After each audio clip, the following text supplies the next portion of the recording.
Hello అందరికీ welcome to గుమగుమలాడే వంటిల్లు. ఈరోజు రెసిపీ వచ్చేసి వంకాయ పచ్చిమిర్చి ఫ్రైని చాలా సింపుల్గా 10 నిమిషాల్లో ఎలా ప్రిపేర్ చేసుకోవాలో చూసేద్దాము. ఇదైతే వంకాయ లవర్స్కి one of the best combination అని చెప్పొచ్చు. అంత బాగుంటుంది. ఒక్కసారి ఇలా ప్రిపేర్ చేశారు అంటే ఎప్పుడు కావాలి అన్నా ఇలాగే ప్రిపేర్ చేస్తారు. అందులోకి వెళ్ళిపోతే ఇక్కడ నేను 1/2 కిలో వరకు వంకాయలను తీసుకున్నాను. మీకు నచ్చిన వంకాయలను తీసుకోండి, కాకపోతే కాస్త లేత వంకాయలను తీసుకోండి, అప్పుడే టేస్ట్ అనేది బాగుంటుంది. ఇప్పుడు వీటిని సన్నగా ముక్కలుగా కట్ చేసి సాల్ట్ వాటర్లో వేసి పక్కన పెట్టేసుకోండి. సాల్ట్ వాటర్లో వేయడం వల్ల మనకి ముక్క అనేది నలుపెక్కదనమాట. ఇప్పుడు స్టవ్ ఆన్ చేసి స్టవ్ పైన ఓ ప్యాన్ పెట్టేసుకొని 2 నుండి 3 టేబుల్ స్పూన్ల వరకు ఆయిల్ వేసేసుకోండి. ఆయిల్ కాస్త ఎక్కువగా ఉంటేనే మనకి కర్రీ అనేది టేస్ట్ బాగుంటుంది. ఇప్పుడు ఇందులోనే మనం ఆల్రెడీ కడిగి పెట్టుకున్న ఆ వంకాయ ముక్కల్ని వేసేసి ఒక 2 నుండి 3 నిమిషాల పాటు లో టు మీడియం ఫ్లేమ్లో మంటని అడ్జస్ట్ చేసుకుంటూ ఫ్రై చేసుకోండి. దీనివల్ల మనకి వాటర్లో వేసాం కదా, ఆ వాటర్ అన్నీ ఎగిరిపోయి వంకాయ ఉడకడానికి రెడీ అయిపోతుంది. ఇప్పుడు మూత పెట్టి మీడియం ఫ్లేమ్లో ఒక 5 నుండి 10 నిమిషాల పాటు మగ్గనివ్వండి.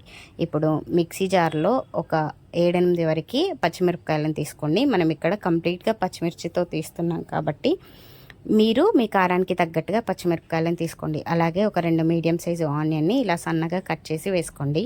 అలాగే ఒక కట్ట కొత్తిమీరని, ఒక 1/2 టీ స్పూన్ వరకు జీలకర్రని, అలాగే ఒక టీ స్పూన్ పుట్నాల పప్పు వేసుకోండి. పుట్నాల పప్పు అనేది కంప్లీట్గా ఆప్షనల్.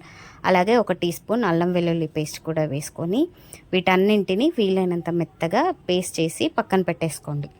మనం ఈ వంకాయ కర్రీలోకి ఓన్లీ ఒక పచ్చిమిర్చి పేస్ట్తోనే చేసేస్తాము. అంటే ఇందులోనే అన్నీ వేసుకున్నాం కాబట్టి మిగతా ఏం వేయాల్సిన అవసరం లేదు.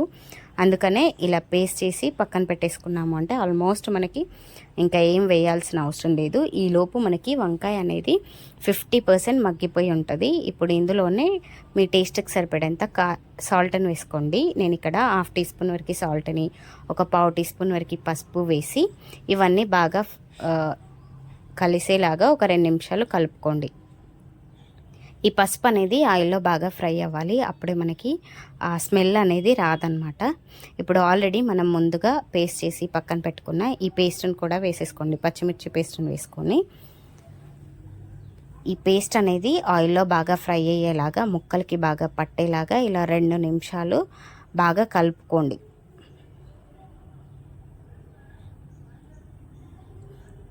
ఇలా ఒక 2 నిమిషాలు బాగా కలుపుకొని మూత పెట్టి లో ఫ్లేమ్లో ఒక 5 నుండి 10 నిమిషాల పాటు మగ్గనివ్వండి. మనకి ఇక్కడ ఒక 5 నిమిషాల తర్వాత తీసి చూస్తే ఆయిల్ అనేది ఇలా రిలీజ్ అవుతూ ఉంది.